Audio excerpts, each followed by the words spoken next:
प्रदेश लोक सेवा आयोग की मुख्य परीक्षा की अगर बात करें तो मुख्य परीक्षा में चाहे हिंदी का प्रश्न पत्र हो, चाहे निबंध का प्रश्न पत्र हो, चाहे सामान्य अध्ययन का प्रश्न पत्र हो, चाहे वैकल्पिक विषय की बात हो, है ना, आना महत्वपूर्ण नहीं है। जो ज्ञान आपके पास में है, जो तथ्य आपके पास में है, उसका आप अच्छे तरीके से प्रस्तुतिकरण कैसे कर पाते हो, ये बहुत ज़्यादा मायने रखते हैं। तो उत्तर प्रदेश लोक सेवा आयोग में मुख्य परीक्षा की बात करें तो दोस्तों सबसे पहले तो ज़रूरी है आप पिछले सालों के पेपर देखो, पिछले सालों के पेपर के अनुरूप ही रणनीति बनाओ और उसी के इर्द गिर्द आपको रहना है। दूसरी अगर बात करूं तो मुख्य परीक्षा के लिए आंसर राइटिंग प्रैक्टिस बहुत ज़्यादा करो, उत्तर लेखन का अभ्यास करना बहुत ज़्यादा ज़रूरी है। और मैं कल पेपर देख रहा था, यूपीपीएससी मेंस पेपर की बात करूं तो पेपर का जो लेवल है वो यूपीएससी की ओर ओरिएंटेड बहुत ज़्यादा होता जा रहा है। तो जो सवाल पूछे जाते हैं उन सवालों को ध्यान से समझना बहुत ज़्यादा ज़रूरी है, पहली बात। फिर जो शब्द होता है आलोचना, समालोचना, विवेचना, टिप्पणी, है ना, समीक्षा, मीमांसा, तो इन शब्दों के मायने बहुत ज़्यादा महत्वपूर्ण रखते हैं। तीसरी बात, कोई भी टॉपिक जो पूछा जा रहा है, चाहे वैकल्पिक विषय में, चाहे लोक प्रशासन से संबंधित हो, अर्थव्यवस्था की बात हो, इतिहास की बात हो, या कोई भी आपका जो विषय है, या सामान्य अध्ययन की बात हो, या निबंध प्रश्न की बात हो, उसको आप करंट अफेयर से समसामयिक जो है ना उससे जोड़ने की कोशिश जरूर करो। उससे मुख्य परीक्षा में आपके अंक निश्चित रूप से बढ़ जाएंगे, ठीक है।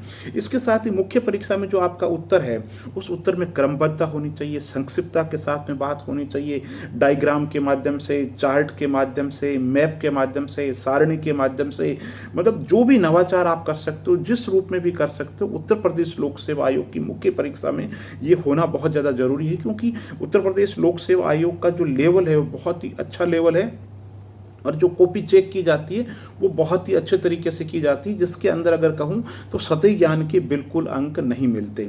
तो सबसे पहले तो आप पहचानो कि जैसे उत्तर प्रदेश की सामान्य अर्थव्यवस्था, उत्तर प्रदेश का भूगोल, उत्तर प्रदेश की राजनीतिक व्यवस्था, उसको अच्छे तरीके से लिख के तैयार करो।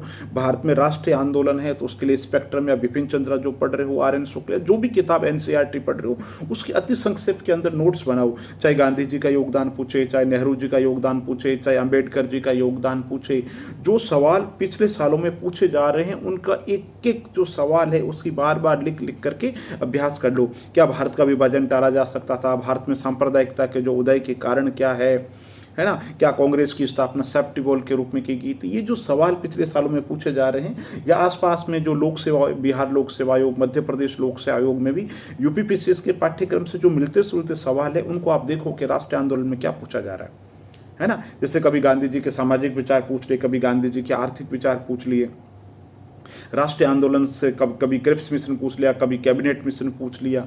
तो एक एक जो टॉपिक है उसकी आप लिख लिख करके तैयारी करो, ठीक है। और जैसा अभी मैं बिहार लोक सेवा आयोग का पेपर देख रहा था तो अभी उसमें कोविड से संबंधित बहुत ज़्यादा सवाल पूछे गए थे।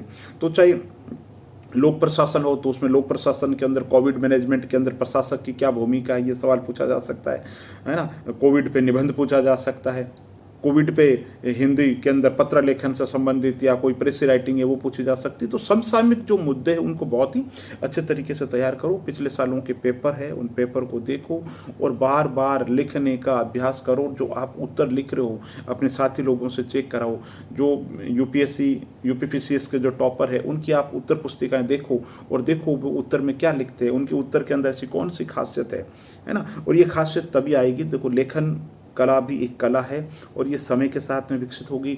जितना ज़्यादा आप अच्छा लिखोगे, है ना, बार बार लिखोगे तो आपका जो उत्तर है वो रिफाइंड होता जाएगा।